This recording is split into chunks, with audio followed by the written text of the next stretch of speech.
Routines. Let's talk about routine for a moment. There's a lot of people out there who live by routine. Wake up in the morning, make your bed, make coffee, maybe it's shower, shave, whatever the case may be. Cook breakfast for the family, go to work, do your work, drive home, spend time with family, go to bed, do it all over again.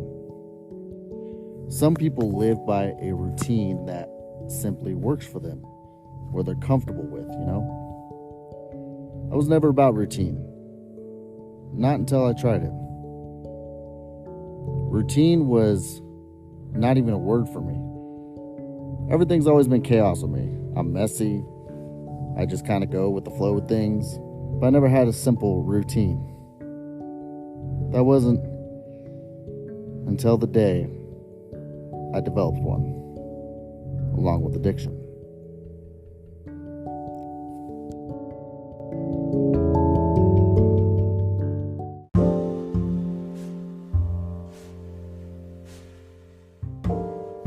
Meth is a funny thing.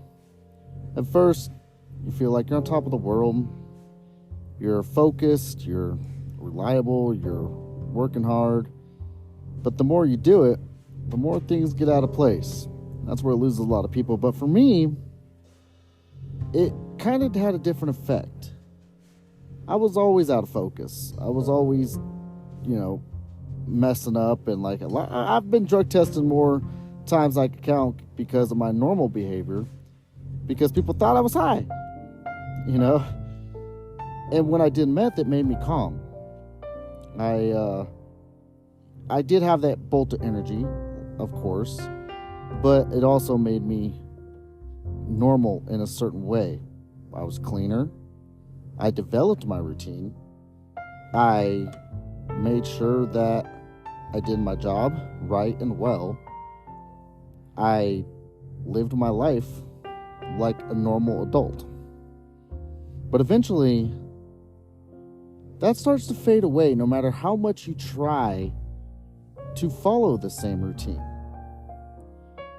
You see, in the beginning, meth will make you very, very on point with everything, focused and active and working and ready. But then it has its lazy moments. And that happened later on in the future. We'll talk more about that later. But I would wake up. I would actually eat breakfast first before using. Have my coffee. My heart was just loving me at that time. And take a shower, brush my teeth. And then I'd sit down. I'd set up a line on the table. Get my Jolly Rancher. And I would snort it. Put everything away. Start cleaning. Making my bed. Wash my face again, even though I took a shower, but just never had a problem doing that.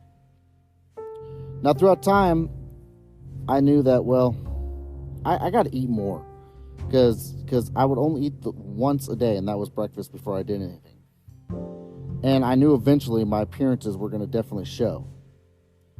And so I would take these energy vitamins, I guess you could say, not the cheap looking gas station ones, but they were a mixture of vitamin A, vitamin D, vitamin C, all the stuff that they call like energy vitamins that's supposed to help you,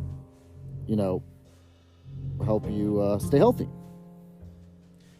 I would have my toothbrush, toothpaste always ready.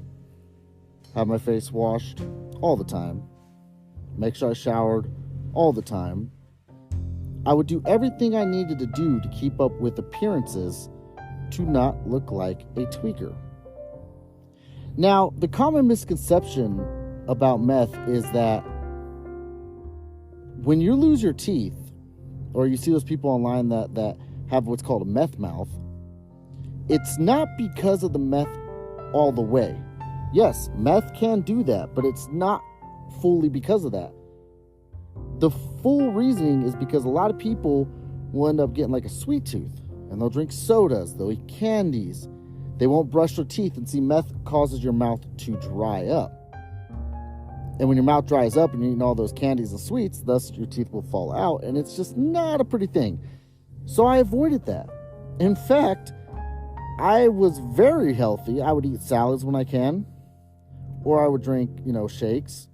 Not milkshakes, but like banana strawberry smoothies.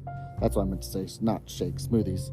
I would make sure that I would always change my socks, make sure that my clothes were always clean. Like, I would wash my body all the time because it would get greasy and oily if I didn't, and dry and nasty, so I always use lotion. I developed a routine. And I looked at it more as like the upkeep to look normal. So in order for me to feel normal in society, I felt that at the time, by using drugs, that made me a normal person. Made me smarter, made me confident, I wouldn't say smarter. Let's hold that back. The confidence made me feel smarter. Does that make sense? Made me cleaner, made me eat healthier, and it made me feel normal. Again, guys, this happened since 2017, and a lot of people talk to me on the phone. A lot of people I did YouTube videos with. A lot of people seen me in person, and not, as far as I'm aware, not a single person assumed I was high on drugs. About 8 times out of 10 I was. Because when I was sober, I was too afraid to just meet people or talk to people because I always felt I was just annoying. Because again, guys, you have to remember, I do have ADHD. And I do have bipolar. I've had it since I was 16 years old. I was diagnosed with it. And it wasn't self-diagnosis. Anyway. I was literally diagnosed with it by a psychiatrist. I was put on meds for it. So I know how I am off drugs. And not a lot of people like that. I found myself making more friends and friends I still have to this day because of it. But it doesn't do any good when people knew the fake me, instead of knowing the real me. It sounds good at the beginning, but eventually, in time, I found myself being weird. Lazy weird, or sidetracked, or hyper-focused, or whatever the case may be, where I would be studying something for hours on end, going in circles and circles and circles, starting at like 5 p.m.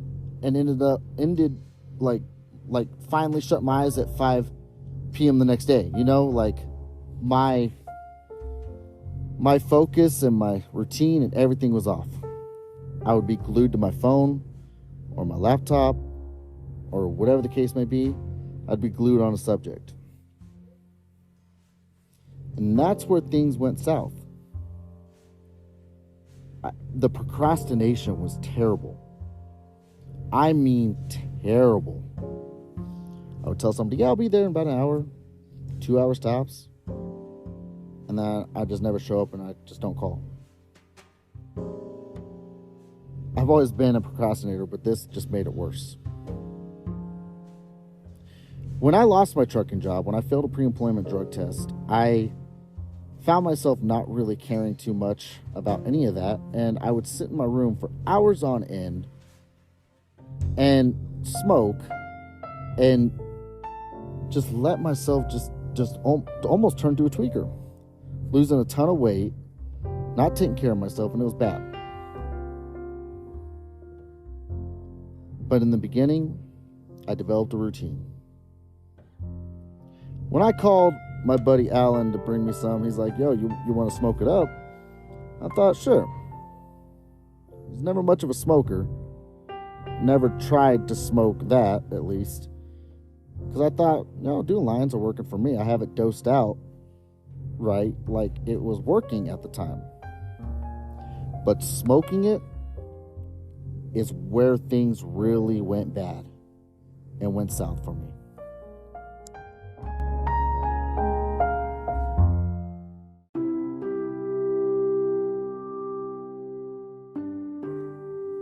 One of the weird things I found was when we smoked it, it did give you kind of a different high. The first time I smoked that, my buddy showed me how to do it, and it was interesting. You know, if you held the flame too close, you can end up burning it, and it was just like this really bad taste. But when you did it right, it didn't have no taste. And if it did, it was just a very light chemically or Cheerio, like weedy type flavor, you know, like I couldn't really explain it. It was clean, so to say, for chemicals going in your body.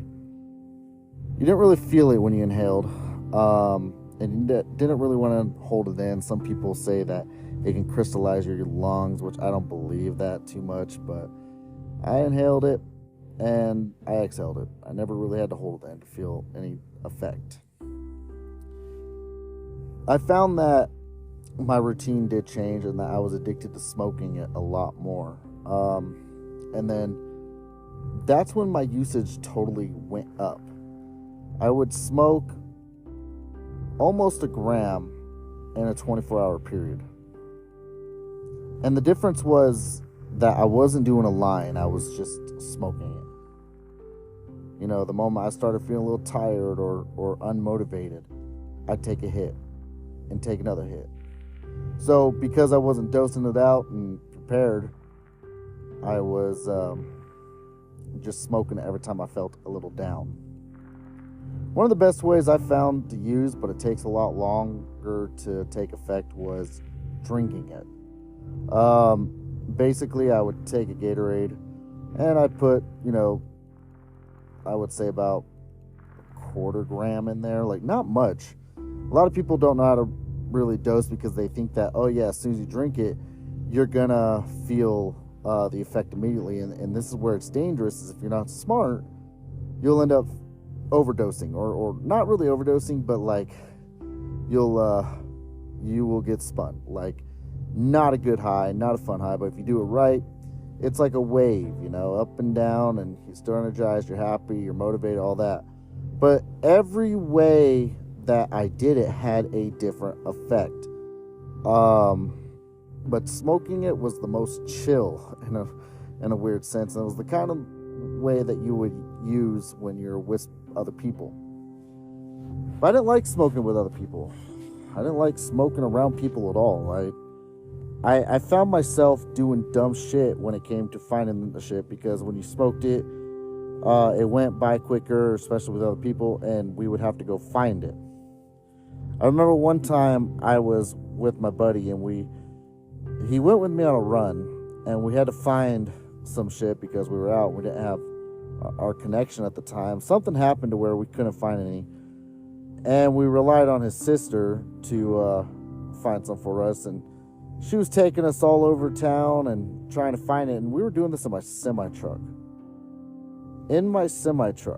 Bobtailed, mind you, but still. Stupid time. One of the dumbest things I ever did in my life, and still don't realize, I don't understand how I got caught. How I did not get caught.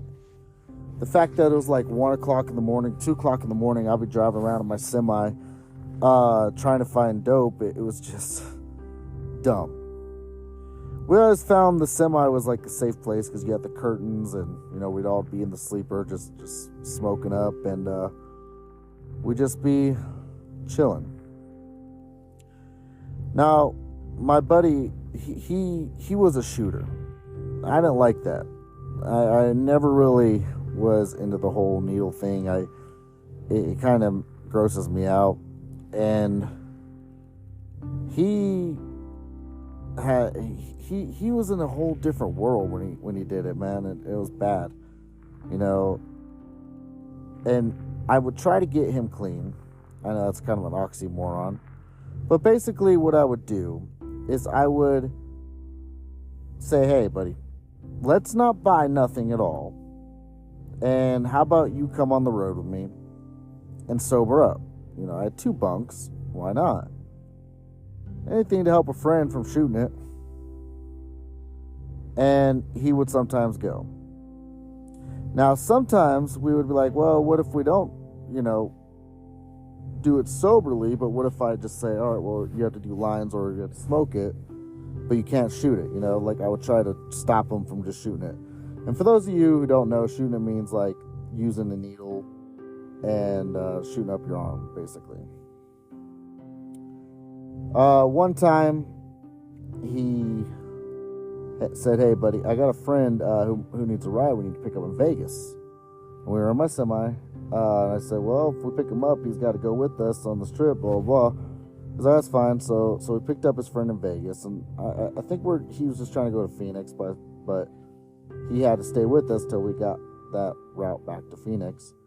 And I was going from Vegas to Colorado, and we pick him up, and I could tell immediately that this dude was bad news. He was just weird, and one night we just partied too hard. We were all smoking and doing drugs. We ended up getting a good stash. And we're going through the mountains in Colorado. And I think I was up for 48 hours. I just overdid it because when I hang out with people, I lose my routine and I overdo it. And then I started seeing shit in my truck and shadow people. It was all bad. Like, it was dangerous. It was super fucking dangerous.